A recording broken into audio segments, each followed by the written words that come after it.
इतना चम्मच आप एक कप कॉफी में डाल दें।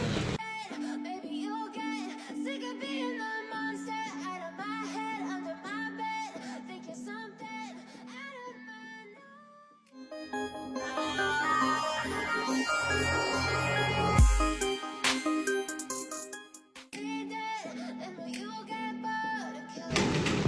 इतना चम्मच आप एक कप कॉफी में डाल दें।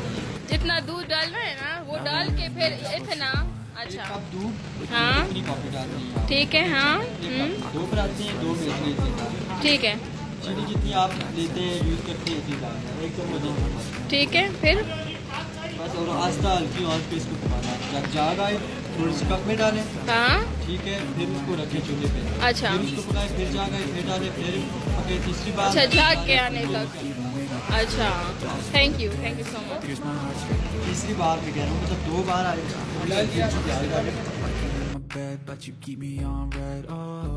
तो ना ये कप रखा हुआ है, हाँ। ठीक है, ये बीच में जाएगा, हाँ इसमें हो ठीक है वहाँ से लाके इस तरफ। अच्छा फिर देखें अच्छा पतला करके डालना है इसमें। अच्छा थैंक यू। चाय की भी जाग बन गई। अच्छा ठीक है thank you. Lay down and I play dead and I stay dead, and will you get bored of killing? So if I play dead, will you regret everything that you did, that you said? I don't think you understand what you do.